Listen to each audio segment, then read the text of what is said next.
3 ways that society turns men into beta males. Let's crack right into this. Okay, so the first way that society turns you into a beta male is through something called social engineering. Desensitization. By desensitizing you to certain images, certain beliefs, ideologies, values that are not your own, okay, that are theirs, that are coming from the leftist feminist machine. Okay, they want you to adopt these ideologies as your own. And the way that they get you to do that is by constantly showing you images, mostly through your television screen, okay? Mostly through movies that you watch in the theaters, mostly through advertising for products or whatnot. They might show you like 2 gay guys holding hands, 2 gay people kissing, 2 lesbians, whatever, replacing like the mother and the father. And they'll show you these couples that you once would have been like, wait, what's going on here? Right? And maybe the first time you see a billboard like that, you'll be like, hey, why are they showing this? And then the second time you'll see it, it'll be like, oh, that's that same billboard. And then the third time you'll see it, you'll be like, there's nothing wrong with that, that's okay. Then the fourth time you see it, you'll start shaming other dudes. You'll start cheerleading for that cause. Be like, yeah, man, 2 moms, 2 lesbians should be mothers. 2 gay guys should be dads. That's better than a mother and a father, right? And all of a sudden you're preaching that shit. All right, so that is the first way that society turns you beta, is by calculated social engineering. I get a lot of commenters on some of my videos about Hollywood and how to stop paying for their movies. And some of these guys are like, oh, you're just taking it too extreme. Any guy who can't watch a movie without getting indoctrinated is beta. And it's like, no, you dumbass. That's what Hollywood does. They show you images over and over to desensitize you. Okay, images that might have once repulsed you. Like if you ever saw a photo of a real life dead body, maybe the first time you see that photo, it would freak you out, right? Because you've never seen a dead body before. Then you see another photo of a dead body and it freaks you out a little less, and then another photo freaks you out a little less and a little less and a little less, to the point where you don't feel anything for it anymore, because now you've been proactively desensitized to it. Okay, this is how they work. Okay, for all you morons. These guys too, who always like drop those comments like, oh, you should be able to watch movies, and you know, if you can't, you're beta. You know, these guys always like, they're like the most blue pill indoctrinated morons out there, because these are the exact guys I'm talking about. Like, they've been desensitized so much to propaganda that they're now actively for it, right? They're now actively marching for it, marching in the streets for it, wearing the pussy hats, because they've been so heavily indoctrinated by it. This is why, I've said it a million times, I don't pay for Hollywood movies, I don't watch them, I don't go to the theater.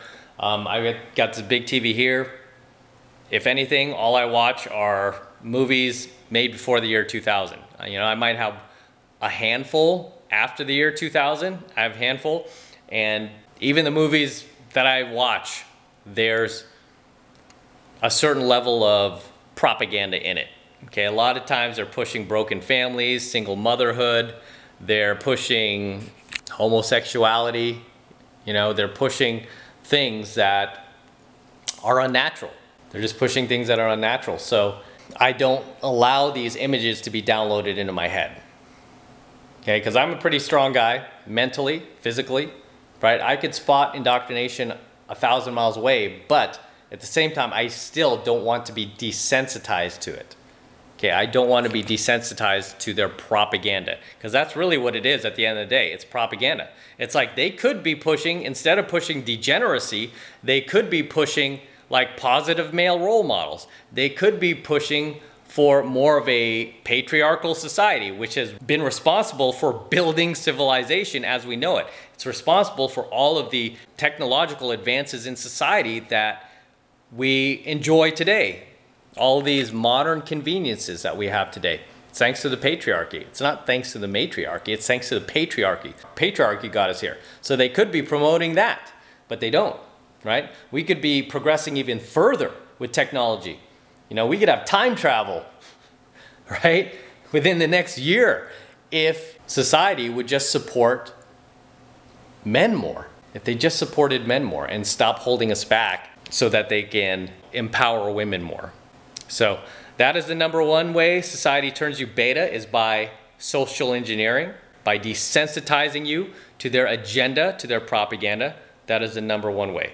The number two way that society turns you beta, as I turn my computer back on here, the number two way that society turns you beta is through shaming language. You guys are all too familiar with this, okay? Especially you guys who are dishing out this red pill stuff. You guys who are espousing this to your friends, you know immediately as soon as you say anything that goes against the blue pill matrix, what happens? You immediately get shouted down, okay? You immediately get shamed for espousing any beliefs that go against the mainstream narrative, the social narrative that everybody is operating under. Because everyone's, for the most part, blue pill. Everyone out there is like operating under this false pretense of what they've been led to believe since, since birth. That is false. So whenever you go against the tide, you are immediately going to be shamed and talked down to and emasculated for not supporting feminism, for not supporting leftist ideas, for not supporting degeneracy, for not supporting propaganda. So society will constantly try to use shaming language in order to shut down the argument. And I see this all the time whenever I upload a coaching video to YouTube. Like, instead of debating me on the actual topic, the person goes to the attacks. Right? They go to the insults. They go to the, the shaming language. They jump into an emotional tirade. It's because they cannot debate the actual content. So they go to the shaming language. Why do they do that? It's because they're trying to control you, right? Because that's all shaming language is. It's meant to control you. It's meant to get you to abandon your own beliefs and your own values and adopt theirs, to fall in line with the group, okay? To adopt that herd mentality. That's what shaming language is meant to do. Okay? It's meant to make you join the group, to abandon your own individualism, your own individual thoughts, desires, wants, needs, and join the collective. To basically take your balls away from you. Because the last thing society wants are alpha males. You think society wants better alpha males? They don't. They want better beta males. Okay? They want men that they can control. Men that where they can control their language, right? You see it today. This is what feminist shaming language is. They're trying to control your language. They're trying to control what you say. They're even trying to control what you think. Okay? They're even trying to control what you think. That's why they have that term, thought police. Right? They're trying to thought police and control your thoughts in your own mind. So that is the number two way that society turns men into beta males, is through typical shaming language. Shouting you down, telling you you're wrong, trying to turn the tribe against you, right? A lot of these SJWs, man, if you're in the middle of a public square, they'll be like, hey, everyone, listen to what this guy is saying. Everyone listen, what's your name, man? What's your name? Tell them your name. They'll try to do that to you, right? Try to shame you, try to embarrass you, right? And they always operate in groups, right? You never see these guys come at you one-on-one. It's always a mob mentality. They never come at you by themselves. They're always in groups. And you even see this play out in on mainstream media and talk shows, right? In news broadcasts where they'll have like one conservative or one Trump supporter, for example, and then they'll have like an audience full of like leftists to attack that person. Or they'll have a panel full of like lefties or SJWs, and then they'll have that one conservative talk show host or something like that against like 4 or 5 people. They always use mob mentality, and they use mob mentality tactics. Like the 4 people will be shouting over each other to talk down to this guy while this one guy will be defending himself. And you guys who read the scriptures like I do, I'm just going to quote the Gospel of Matthew. Mark and Luke describe an incident in which Jesus meets a man possessed by demons. When asked what their name is, they respond, "My name is Legion. We are many." Okay? Talks about this in the Bible. People who are demon possessed, they travel in groups. They travel with that mob mentality. Men who are righteous, men who are truly righteous, are individuals. Okay? Jesus was one man. The Romans who persecuted him were a mob. Okay? They were a group, a gang of people. It wasn't just one man versus one man. It was a mob. It was legion. No different than what you see today. Okay? You see these attacks, like the Antifa attacks that were happening last year, or anytime you see like an SJW, a leftist, anybody who supports all that propaganda, feminists, right? They always come in groups. They always come in groups. Whereas the righteous man is always by himself. Okay, whenever I've been attacked for espousing any type of red pill beliefs, or even just like, you know, not supporting the feminist agenda, it's funny because the person will never come at me by themselves. They will always bring friends, right? They will always bring like 3 or 4 people. No different than what you see on TV. Again, when you see like, you know, a conservative talk show host or a Trump supporter, it will always be that one guy versus like a panel of like 4 or 5 like leftists. It's like, how come you just don't do a one-on-one? Or why don't you bring more, you know, Trump supporters or more conservative speakers and have a balance? No, it's always a mob. It's always the mob versus the one lone wolf, right? It's always a mob. They always need their gang, their group. This happens too, like when I'm in field. This has happened obviously over the years now with different generations, where a guy will try to AMOG, or a guy will try to shit test me, which I think is really, really pathetic. A guy will try to AMOG, and 99.9% of the time, the guy will never AMOG by himself. He will always make sure his boys are around him, his friends are around him. And I have no problem embarrassing these guys too when they do that, right? I have no problem doing it, right? I will point blank tell these guys as they're AMOGing, like, hey, can I ask you a question? Stop. Let me ask you a question. Are you ever this tough when you're by yourself? I bet you're not this tough when you're alone. Are you? Right? It's only when your friends are around. Right? Same thing with SJWs. Same thing with these leftists, these feminists, all of these people who, for the most part, are demon possessed, right? When you ask them, who are you? What is your name? Their name is Legion, right? They are many.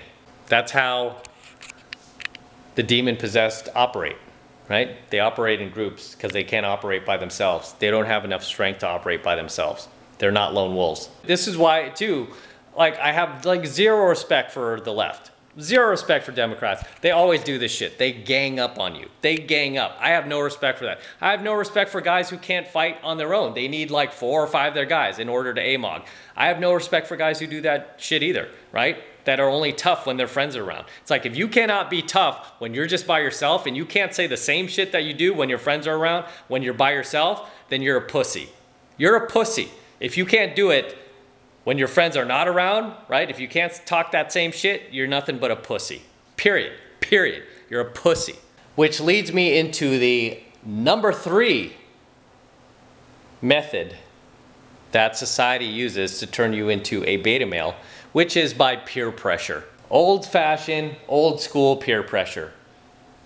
By telling you that, hey, if you don't adopt these beliefs, if you don't go with a group, we're not going to be your friends. You can't hang out with us. You can't be part of our tribe. You can't work here, right? You see a number of these guys, like especially lately, a number of people from Google get fired because they're not supporting their agenda, right? I know there was one software engineer who got fired because he was saying something about his female coworkers, how maybe women might not be interested so much in engineering as much as men. He said something very, very genuine like that, and he got fired for it. It's like, no, we don't support these beliefs. You're out of here, mister. You can't be part of this tribe. Get out, right? So old-fashioned peer pressure is the number 3 way that the society will try to turn you beta. It's like, hey, You better go along with the group, mister. You better fall in line. You better do what everyone else is doing. You better follow the beaten path. Okay, you better not stray off on your own path over there. You better not do whatever you want. You better not follow your own dreams, ambitions, hopes, goals. You better not go your own way. You better go with everyone else. Go with the mob. Go with Legion. We are many. Go with the group. Okay? Mob mentality. The sad thing is, unfortunately, women, from a psychological standpoint and even a biological standpoint, are really hardwired to go along to get along, right? They will go along with whatever the social narrative is. So back in the 50s, when the social narrative was, hey, if you're a woman, get married, get in the kitchen, cook dinner, be a housewife, be a good housewife, be the best housewife you can be. That's what women adopted. Okay, they became good housewives and they stayed in the kitchen, right? And then the 60s came, right? The 60s sexual revolution came, and then all of a sudden you saw this like women's liberation. That's what they used to call it before. Women's lib, right? Free love, all you 60s hippies. That's what they used to call it. Then women started to adopt that social narrative, right? And you see them adopting that today. Right, you see like all of these like brain dead women. At one point, all these brain dead women were following like a Kim Kardashian and trying to be like Kim Kardashian, right? Because women can't really think for themselves. They go along to get along. They follow the social narrative. Okay, they're not wired to be individualistic like men are, right? They're not wired for that, but we are. Okay, but they aren't. They're wired to go with whatever the current mainstream narrative is for women. They will go along with that. Just like one day if feminism ever ends and the culture starts to look back at how stupid feminism was, and they will, right? That day will come, guys. They will look back at how dumb feminism was. You'll see the new generation of women at that point in the future completely turn their backs on it and like laugh at their grandma. It's like, look, grandma, you supported this stupid feminist man-hating ideology. Right? Because they will be going with whatever the social narrative is at that time. And you know who sets that frame? We do as men. We set that frame because we're responsible for all this shit, right? We're responsible for feminism. We're responsible for all the degradation of society you see today. That's us. That's on us, guys. Because we let those beta cucks take over, right? We let those beta cucks take over Hollywood. It didn't always used to be that like that, right? We let them take over. Just like we let the beta cucks take over culture, right? And they changed the culture to promote more of a gynocracy. We're responsible for that. We let these beta cucks do that. But now, again, thanks to the internet, I believe the tide is turning. More and more guys are waking up to that. And more guys are standing up to it and going, hey, done, no more. This is going to end. This is going to come to an end. So that is the number 3 way that society turns you beta, is by pressuring you to go with the group, by pressuring you to join the mob, even when you don't want to, right? And they will use the shaming tactics, they will use the desensitization. All of this works together to turn you beta, to emasculate you as a man, to take your balls away from you, to take away your masculinity. This is why they say things now like, oh, it's toxic. Everything that men do is like, that's toxic masculinity. Toxic, toxic, toxic, right? Everything's meant to shut down the speech, to control you, control your thoughts, control the direction of your life, get you to fall in line with the crowd, follow the crowd, don't follow your own path, don't go off the beaten path, right? It's all meant to take your life, really take your entire life away from you. You can't let it. You can't let the demon possessed out there, Legion, take that away from you. Right? You have to follow your own path, guys. You have to be strong enough to stay strong in your frame, your own individualism, your own individual wants, needs, and desires. You have to stay strong in that. So I'm going to wrap up here. Until next time, this is Matt Cross from Alpha Male Secrets. Don't forget to smash that like button below. Also, hit that notification bell right next to it so that you are notified whenever I release a brand new coaching video. More importantly, guys, make sure you subscribe to my channel. Too many of you guys are still not yet subscribed to my channel, and you're not getting these notifications when I upload brand new videos to YouTube. Okay, and instead you end up finding them weeks, months later because you're not subscribed to the channel. So make sure you hit that subscribe button now. That way, whenever I upload a brand new video to YouTube, you will be the first to be notified about it. You won't have to wait in line. You won't have to go search for it on YouTube. Instead, you'll get it right as I upload it. You'll get it fresh. And for you guys who want to support my content and all of this red pill knowledge I'm teaching guys even further, the best way to do that is by becoming a premium subscriber of my premium alpha male content channel, which I am hosting on a private platform away from YouTube. Okay, why am I hosting it away from YouTube? I'm hosting it away from YouTube just in the event of one day they try to demonetize all my videos. They try to shut me down completely because they don't like this content I'm teaching. So I'm hosting all of my premium content on a separate private platform away from YouTube. And right now I'm giving away the entire first month of premium content for just $1. Okay, so it's just $1 for the entire first month of being a premium subscriber of my brand new premium alpha male content channel, which again, I'm hosting off of YouTube. Okay, and to get signed up, it's real simple. All you need to do is click that link below in my description box. It will take you over to my website where you could get signed up right now. It just takes 2 seconds. So do that now, and I will see you in my next coaching video. All right. Should we do the hater tour of the house? My high ceilings. All right, we'll do a little walk outside. You guys were making fun of me because you're like, do the hater tour of the house. Or you go outside the front of your house and show it. So the haters can be like, oh, he's in his 1-bedroom, tiny studio apartment. So yeah, it's front of my house, guys. Actually, it's a little cooler today, which is good. It's been like 100 degrees, but it's actually pretty cool. You guys know what's in the garage. What's in there, guys? 65 Stingray. All right. Every man should get a muscle car at some point. Stop driving these like electric cars and these smart cars and these girly man cars and these like wussy cars. All right? Get a real man's car. Get a Stingray. Get a Corvette. Get a Z28, like an old school one. I like the old school ones. I like the new ones, but I like the old school ones too. All right, until next time.